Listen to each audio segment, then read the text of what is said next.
Bismillahirrahmanirrahim. Alhamdulillahirabbil alamin.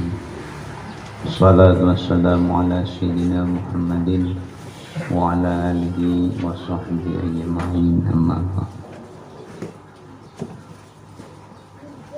Halaman Salawi tahun 25. Syahdan. Ini bahasa petani. Orang kita Banjar di ngarani manusia Syahdan. Ada bermacam pendapat. Syahdan ini maknanya qil, dhaif, lemah, kata orang, ujar orang gitu. Ada lagi yang lebih bagus maknanya, tujuannya Syahdan ini adalah kalimah, bacaan atau tulisan-tulisan setelah Syahdan itu keterangannya. Jadi Syahdan ini bahasa petani. Cuma Arab pengannya juga Syahdan. Orang kita Banjar di ngarani anak Syahdan. Syahdan, ketahui olehmu hai segala orang yang menuntut ilmu pengetahuan.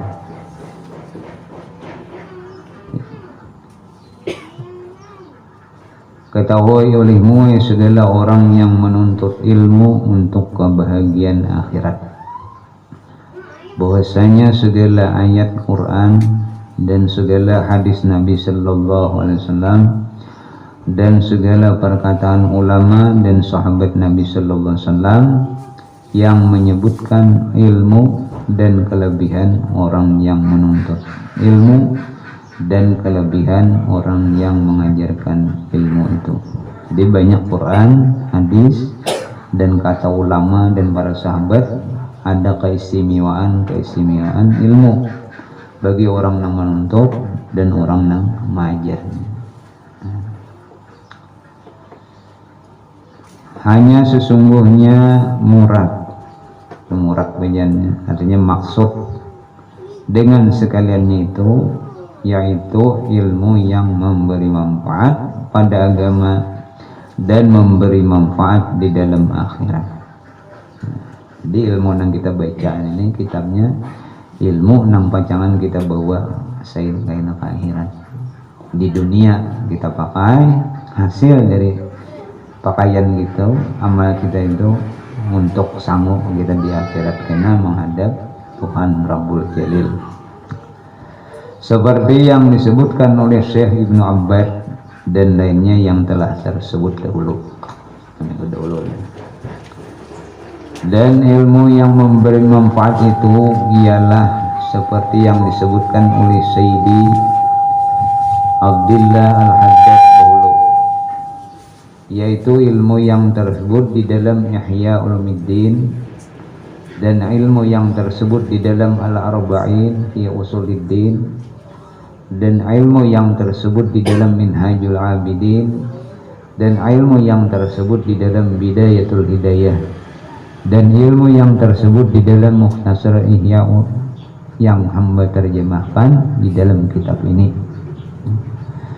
dan ilmu yang tersebut di dalam kitab Hidayatus Salikin yang hamba terjemahkan daripada kitab Bidayatul Hidayah dan lainnya. Nah, semuanya itu karangan Imam Ghazali. Nah,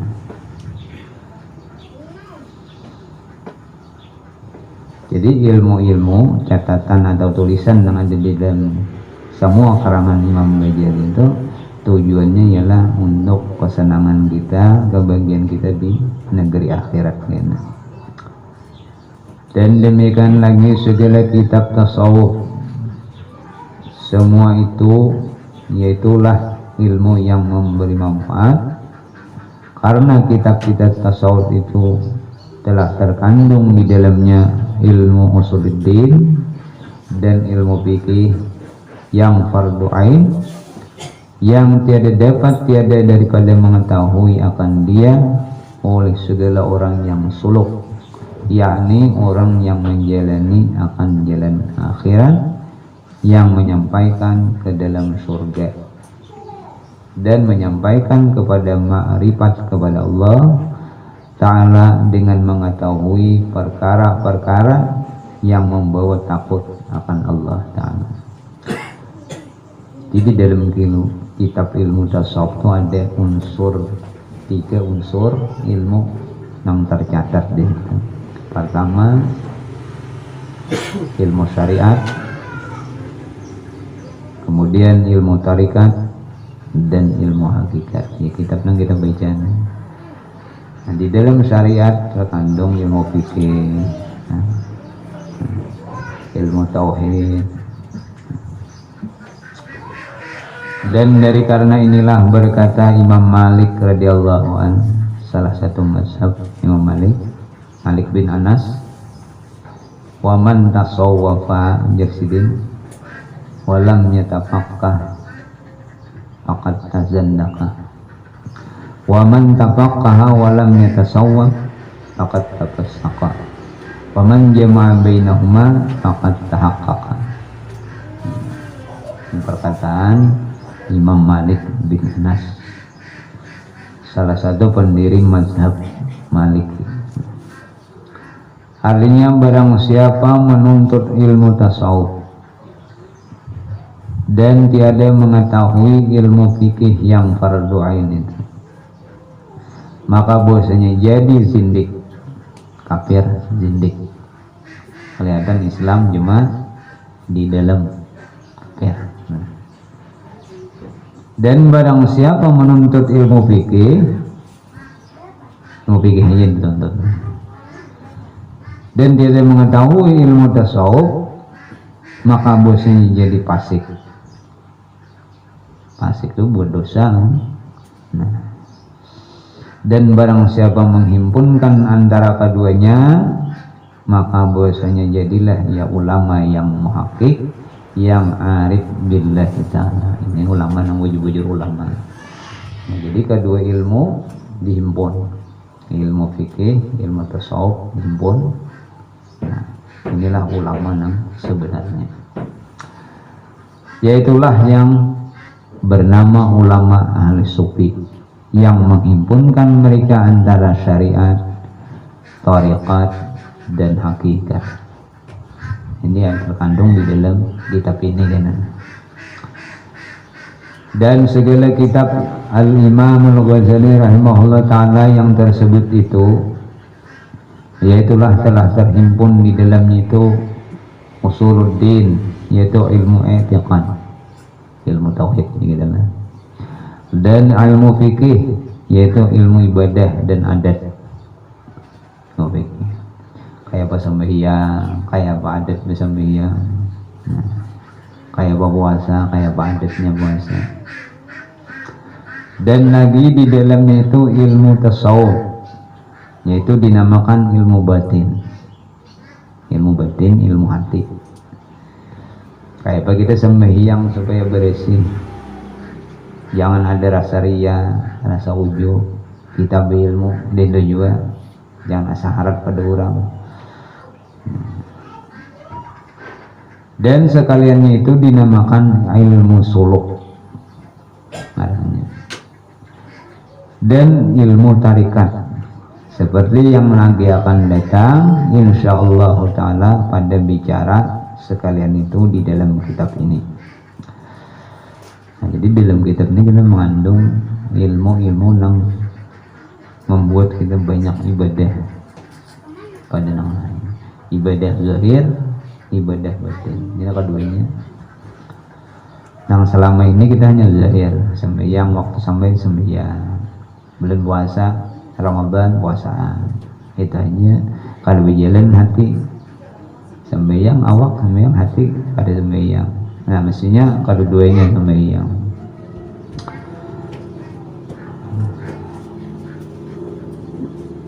Dan itulah yang dinamakan ilmu yang memberi manfaat di dalam akhirat, dan dinamakan pula ilmu takwa.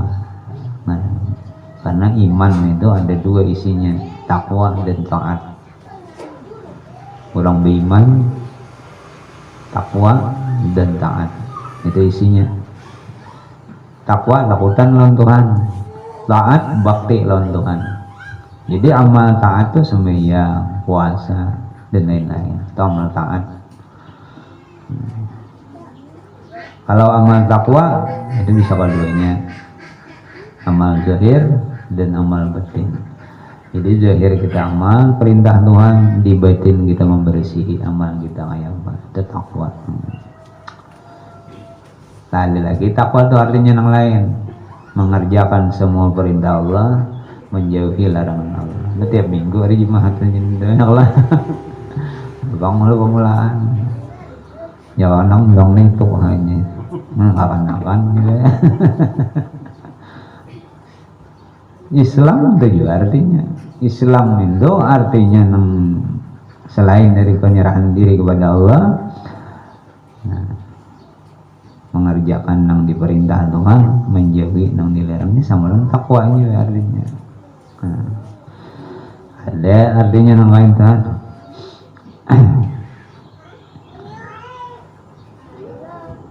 Yaitulah yang disuruh Allah Ta'ala mengambil akan dia jika kita mempelajari supaya jadi bekal di dalam akhirat dengan firman-Nya wa tazawwadu fa inna khairaz zadi taqwa wattaquni ya ulil albab, surah Al-Baqarah. Artinya dan ambil, pelajari, tuntut ya, ambil oleh kamu akan bekal kamu di dalam akhirat. Maka sebaik-baik bekal kamu di dalam akhirat itu ialah takut akan Allah Ta'ala. Nah, kita kan gak kamu takutan, gak ada di ilmunya ya Allah. Nah, harus ada ilmunya gitu.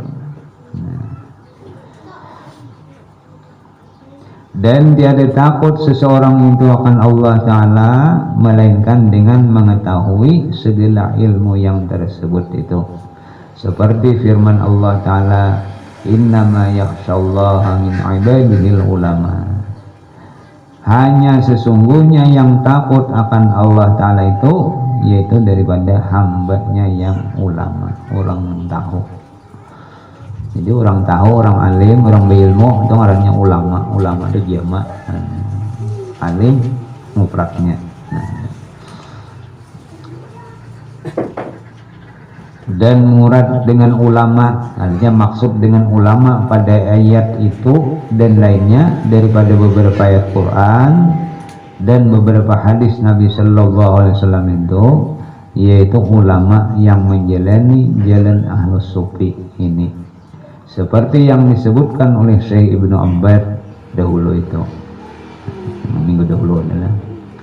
Dan dari karena inilah berkata Syekh Al-Arif Billah Al-Alim Ar-Rabbani Husain bin Abdullah Jabda rahimahullahu ta'ala di dalam kitabnya yang bernama Al-Fusuhul Fathiyati wa Nafhatir Ruhiyah, dengan katanya qad taqarrara madhhabus sufiyatil yawma wa taqriri sairil mazahib wa sara madhhaban mustaqillan bi usulihi wa furu'ihi wa ahkamihi wa sa'iri ma yata'allaqu bih. Faman arada tahqiqahu wa tafaqqaha fihi qadara alaihi bil qiraati ala masyayikhi wa mudala'atil kutubil musannafati fihi ala tammi ma yakun. Artinya sesungguhnya telah tetap mazhab Ahlus Sufi pada hari ini, yakni pada masa sekarang ini, seperti tetap segala mazhab yang empat itu. Jadi di luar daripada mazhab empat, Imam Malik, Imam Hanafi, Imam Syafi'i, dan Imam Hambali, ada satu mazhab Sufi namanya. Nah ini tak gulung di empat itu, tak empat ya. Dan jadilah ia seolah-olah mazhab yang mustakil atau berdiri sendiri, padahal tak di empat loh ya. Dengan usulnya, yakni ilmu usuluddin, ilmu tauhid, dan puruknya, yakni ilmu fikih, dan segala hukumnya, yakni segala hukum haram dan halal, dan hukum batal dan sah, dan barang yang bergantung dengan dia. Maka barang siapa berkehendak akan mengetahui segala hakikat ilmu itu, dan berkehendak memahami akan barang yang di dalamnya itu, niscaya kuasa ia atasnya dengan membaca segala kitab yang dikarang oleh masyayikh ahli sufi, oleh guru-guru ahli sufi. Dan kuasa ia memutalaah, membacai gitu, akan segala kitab yang dikarang oleh mereka itu di dalam ilmu tasawuf itu atas sempurna pengetahuannya itu.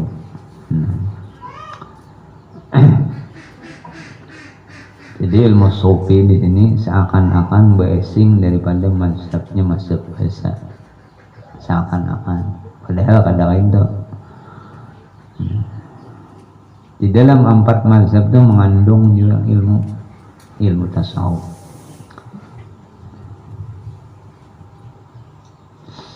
Jadi ilmu tasawuf itu telah sempurna karena di dalam segala kitab karangan ahli sufi itu telah terhimpun ilmu usuluddin dan ilmu fikih dan ilmu tariqat dan ilmu hakikat. Dan ilmu yang menghimpunkan di dalamnya akan segala ilmu yang tersebut ini yaitu dinamakan akan dia ilmu tasawuf yang sebenar-benarnya, atau ilmu tasawuf yang terpadu. Dan barang siapa tiada masgul ini sibuk artinya, atau senantiasa menuntut. Barang siapa tiada masgul di dalam menuntut ilmu tasawuf itu, dan umpat menok ada masgul mengenanya, maka telah ada pada mereka itu alamat orang yang kurang imannya. Kada rutin, 2 minggu turun, 3 minggu paraihan, nanti kada rutin karena nang rutin do menyakwa dia minggu kada awal. Nah jadi bila orang nang kada masgul, kada sibuk menuntut ilmu tasawuf ini, ujar pengarang Imam Ghazali ini, orang itu tanda ada kekurangan dari imannya, lamah sedikit, lamah benar parai dong, lagi kurang akalnya dan kurang agamanya. Demikianlah disebutkan akan dia oleh Syekh Husain bin Abdullah di dalam kitabnya yang tersebut itu. Maka seyogianya bagi orang yang berkehendak kepada kemenangan di dalam akhirat, bahwa menuntut ia akan ilmu tasawuf dan mengajarkan akan dia, seperti orang yang menuntut dan mengajarkan ilmu yang lainnya juga. Karena barang siapa menuntut ilmu tasawuf itu, niscaya terkaya ia daripada ilmu yang lain. Jadi lebih hebat yang dituntut tuh ilmu tasawuf daripada ilmu lain. Karena di dalam ilmu tasawuf itu sudah semuaan ada, fikih ada, tauhid ada. Nah, jadi hebatnya. Kalau menuntut ilmu fikih ada di tasawuf, ada di tasawufnya. Menuntut kita ilmu tauhid ada di tasawufnya.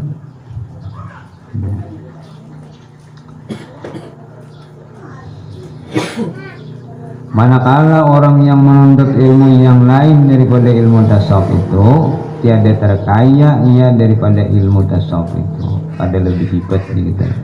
Dan jika ia daripada ulama yang besar-besar sekalipun, ulama-ulama besar, ahli di dalam ilmu fikih, ahli di dalam ilmu tauhid, cuma kada bertasawuf.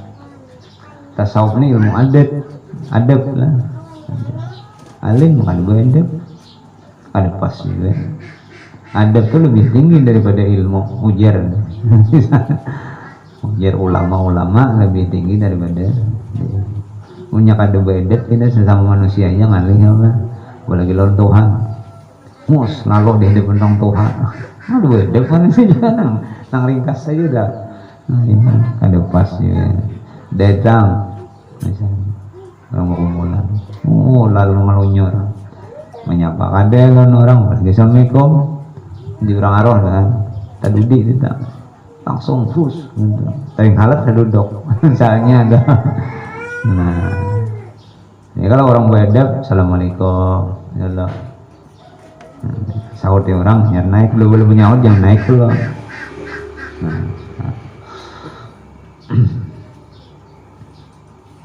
Dan dari karena inilah berkata waliullah yang amat besar Sayyidi Asy-Syaikh Ibrahim Ad-Dasuki rahimahullahu ta'ala,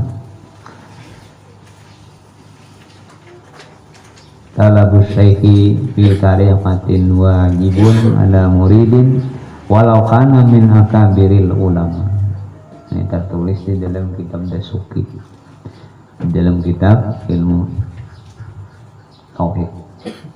Artinya menuntut ilmu tarikat, yakni tasawuf itu wajib atas tiap-tiap murid, yakni atas tiap-tiap orang yang menjalani akan jalan akhirat, yang berkehendak kepada kemenangan di dalam akhirat.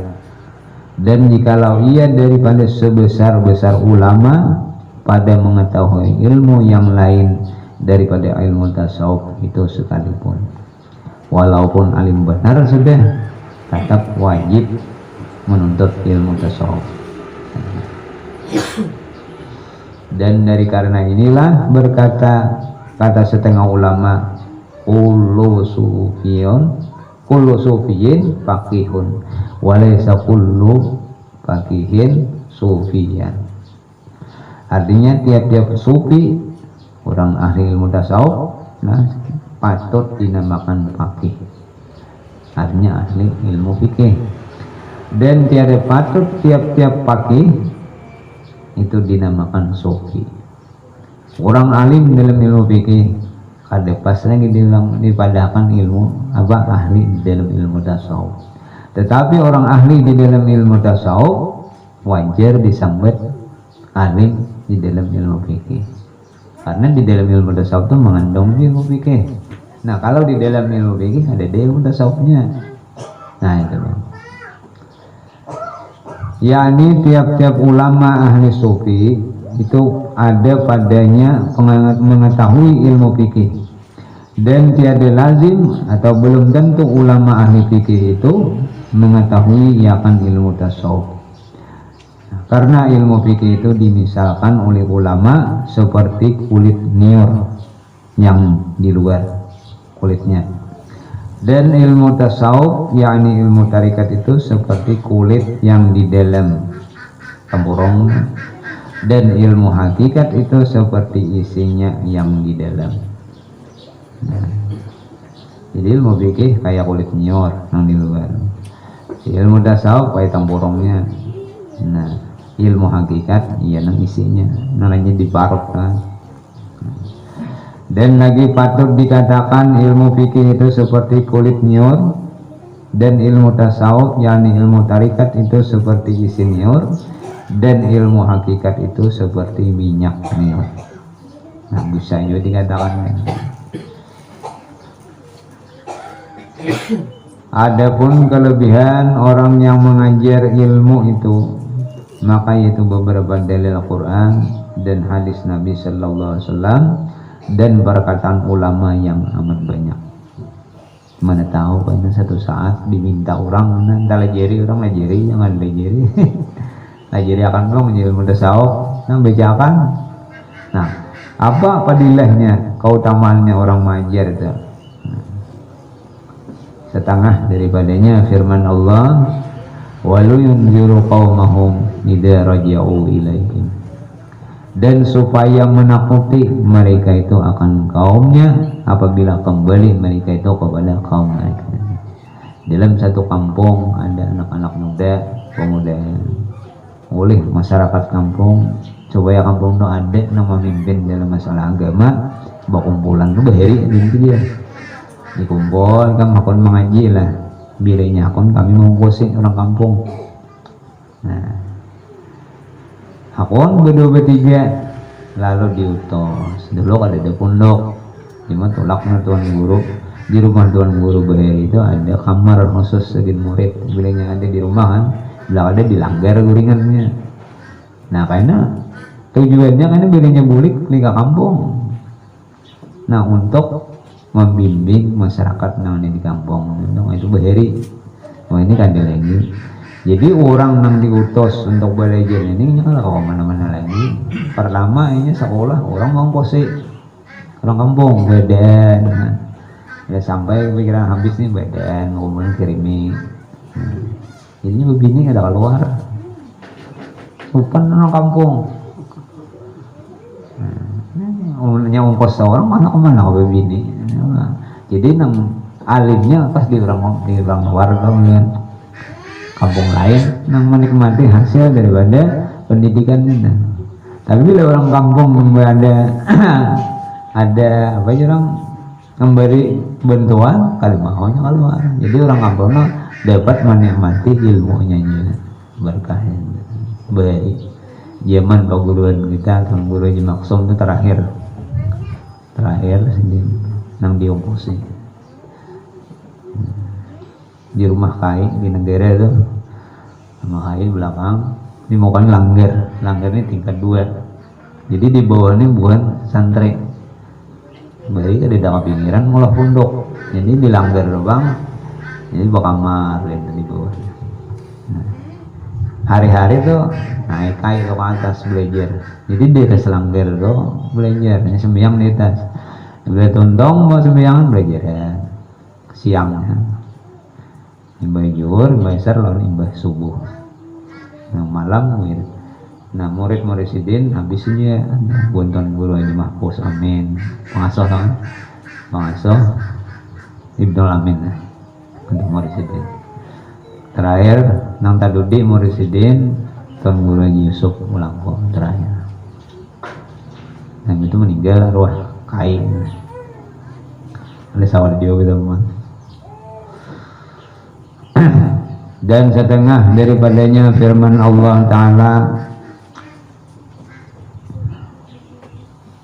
yang berkata Al-Imam Al-Ghazali rahimahullah Ta'ala di dalam Ihya Ulumuddin dan murad maksudnya kita yang di dalam ayat ini yaitu mengajar ilmu dan menunjukkan akan jalan akhirat membimbing masyarakat di kampung dan setengah daripadanya firman Allah Ta'ala وَإِذْ أَخَذَ اللَّهُ مِيثَاقَ الَّذِينَ أُوتُوا الْكِتَابَ لَتُبَيِّنُنَّهُ لِلنَّاسِ وَلَا تَكْتُمُونَهُ artinya dan ketika Allah Ta'ala mengikat perjanjian akan mereka yang diberi akan mereka itu kitab supaya menerangkan mereka itu akan yang di dalam kitab mereka itu bagi manusia dan supaya jangan menyembunyikan mereka itu akan ilmu yang di dalam kitab mereka itu. Dan kata Al-Imam Ghazali di dalam Ihya Ulumuddin ayat ini menunjukkan bahwa wajib atas orang yang diberi ilmu itu mengajarkan bagi manusia wajib hukumnya bila ia sudah berilmu dan haram ia menyembunyikan akan ilmu itu. Ada alim orangnya disuruh melajari kada hafal berdosa tapi orang ada minta jangan nak mau pakai aja ngajar aja awalnya kumpulan nak melajari jangan juga ada adabnya juga ya orang tahu jadi kampung ini tahu orangnya orang berilmu nah kita kasih Tuhan aja belajar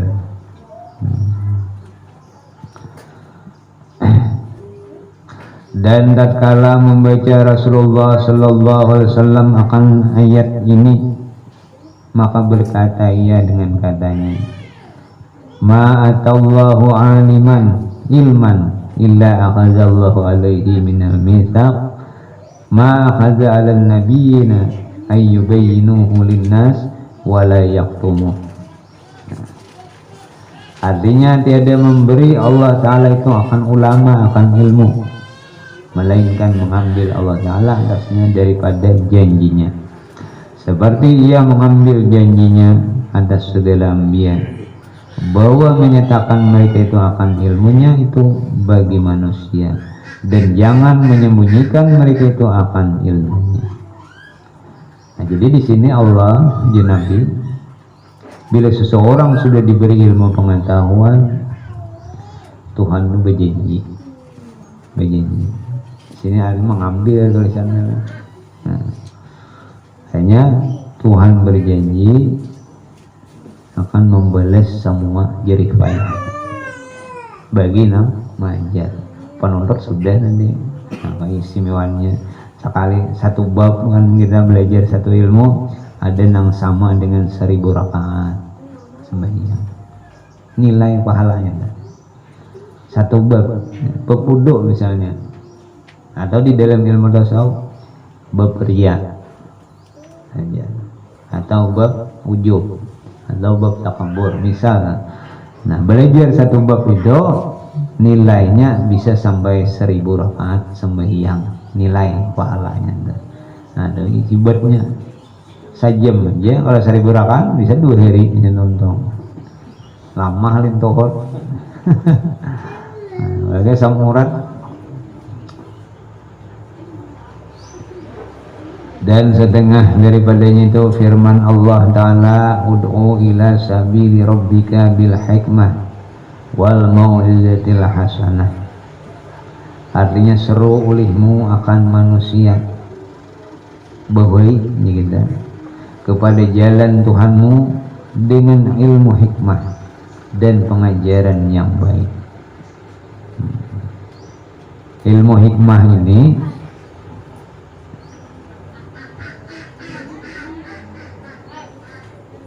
maknanya itu hampir kurang lebih dengan pengajaran yang baik dengan hikmah lemah lembut langsung dipraktikkan dan dengan hikmah ada bawa kerasan mempelajari. Dan setengah daripadanya sabda Nabi Sallallahu Alaihi Wasallam tatkala menyuruh iakan Mu'adz ke negeri Yaman, la yahdiyallahu bika rajulan wahidan khairun laka minad dunya wa ma fiha. Artinya sungguhnya bahwa memberi hidayah Allah Ta'ala dengan dikau akan seorang laki-laki yaitu terlebih baik bagimu daripada dunia dan barang yang di dalamnya itu. Ini Mu'adz diutus oleh Nabi ke negeri Yaman untuk melajari orang-orang yang hanya berislam gitu. Nah, lalu utusan ini oleh Nabi diterangkan bahwa lebih hebat daripada dunia dan sisinya. Nah, itu Mu'adz diutus. Dan sabda Nabi Sallallahu Alaihi Wasallam man ta'allama baban minal ilmi liyu'alliman nas utiya sawab sab'ina siddiqan.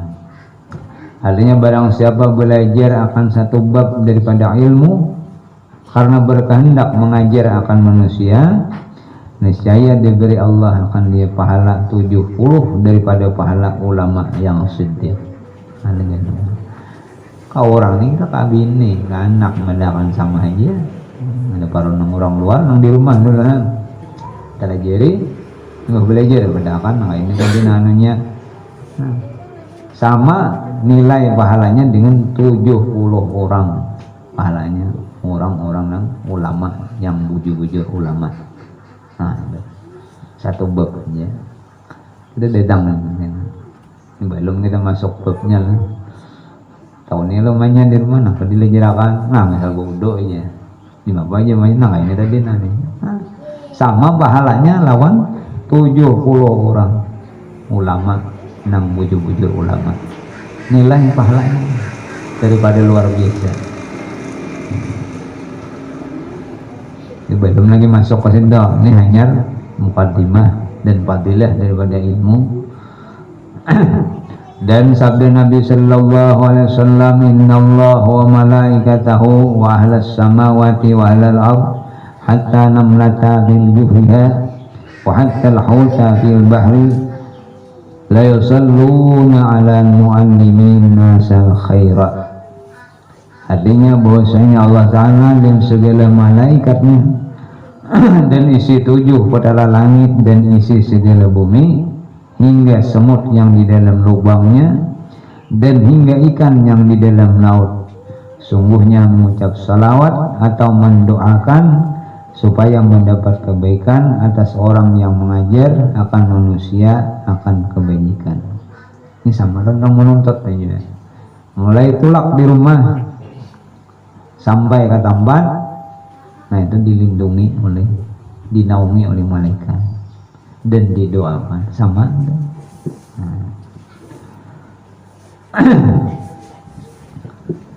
Dan lagi sabda Nabi sallallahu alaihi wasallam, kalimatun minal khair yasma'uhal mu'minu fayamalu biha wa yu'allimuha khairun lahu min ibadatis sanah. Artinya satu kalimah daripada kebajikan yang mendengar akan dia oleh orang yang mukmin, maka mengamalkan ia akan dia dan mengajarkan ia akan dia, yaitu terlebih baik baginya daripada berbuat ibadah setahun. Dapat ilmu karena dia malakan, dilajarkan ke anak bini, lebih baik daripada berbuat ibadah setahun. Kan satu matanya.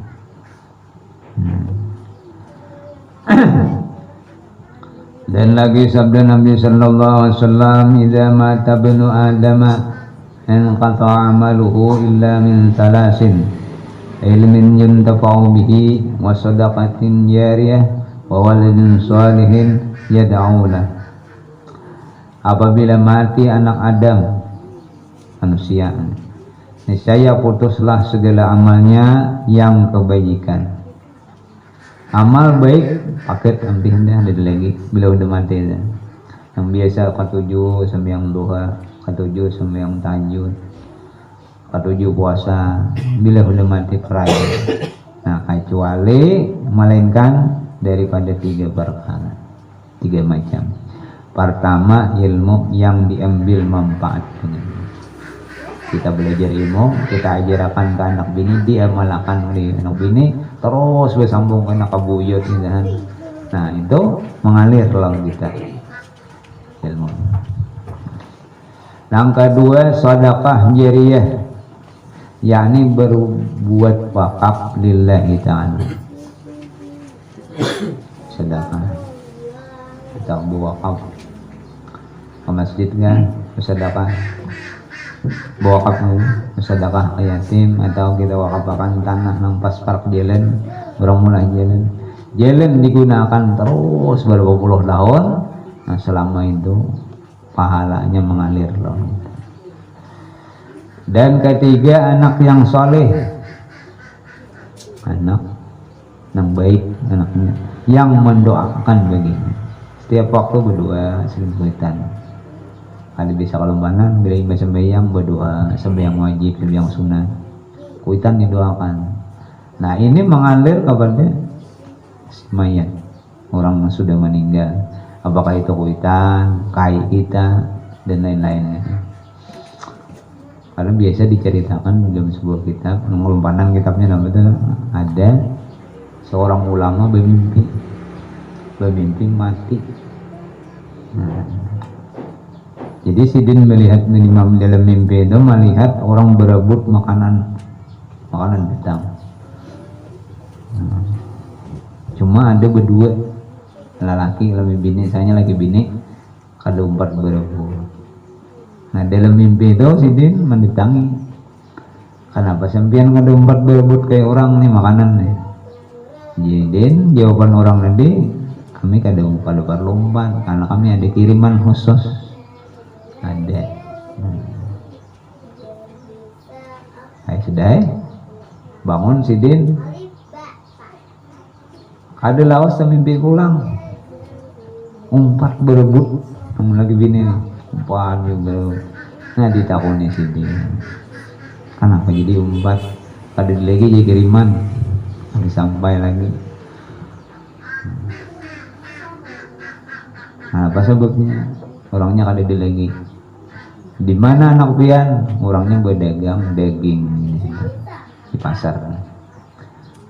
Nah, bangun Sidin, besokan cari Sidin, mana orangnya nih?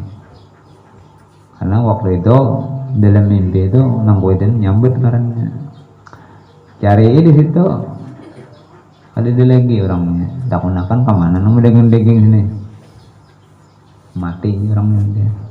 Nah jadi habis orangnya nama ngirimin, ada lagi paket sampai lagi asa lagi hidup sambil bertakam timbang lagi mahir lagi membaca ada dibaca salawat tadi akan Quran ya dia akan kuitan sampai terus. Nah belang ada lagi mati ada lagi pakit. Nah, jadi empat berebut. Nah, itu anak nang saleh nang senantiasa mendoakan kuitan.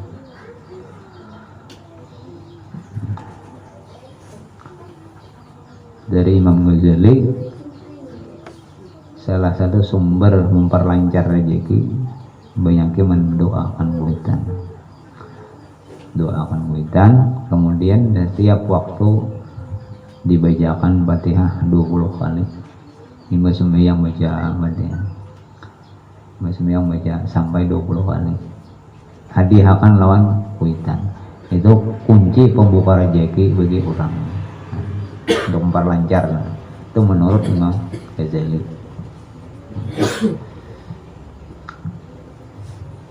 Namun 100-an langsung kelapahan istilah gulingan 20 lugin. Nah, jadi 5 kali sehari lo pas 100.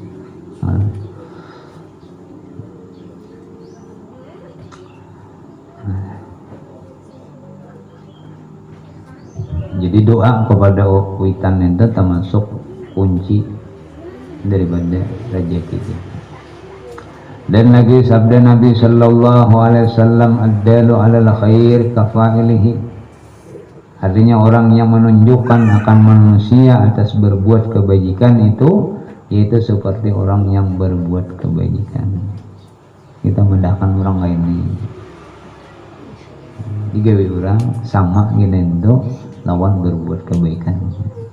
Tapi kita menggawi kamu juga mendahkan di orang aja seorang kalau menggawi. Nah, baik aja memalakan ini. Pitung berapa kali dia sehari di Jepang lagi. Kalau buat nih dong, ini seorang dulu. Hanya kalau mau balik itu harus dulu seorang dulu memalakan.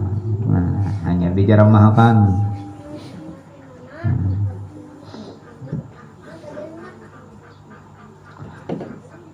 Jadi orang yang menunjukkan akan manusia atas berbuat kebajikan itu yaitu seperti orang yang berbuat kebajikan, yakni dapat pahala oleh orang yang menunjukkan akan kebajikan itu yaitu seperti pahala orang yang berbuat akan dia.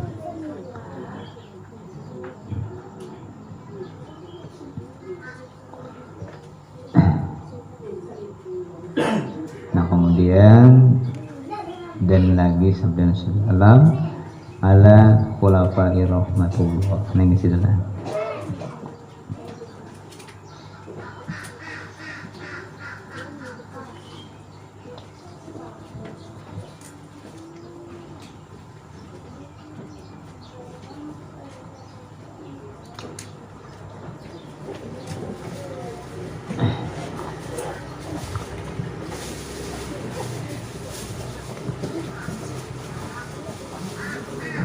Al-Fatihah. Ya bana uliyan as-sa'in wal maqul Bismillahirrahmanirrahim. Alhamdulillahi wassalatu wassalamu ala sayyidina Muhammad wa ala alihi. Allahumma fa'alna ma 'allamtana wa 'allimna ma yanfa'una zidna ilma wa rasulna fahma. Allahumma nawwir qulubana washrah sudurana waghfir dhunubana waghfir qulubana wallati Allah alika wa ta'ala rasulika baina qulubina ya arhamar rahimin. Rabbana atina fid hasanah wa fil akhirati hasanah wa qina adzabannar. Sallallahu ala sayyidina Muhammad wa ala alihi wasallam. Walhamdulillah. Banyak keterangan fadilah ilmu ini. Seminggu lagi nggak masuk.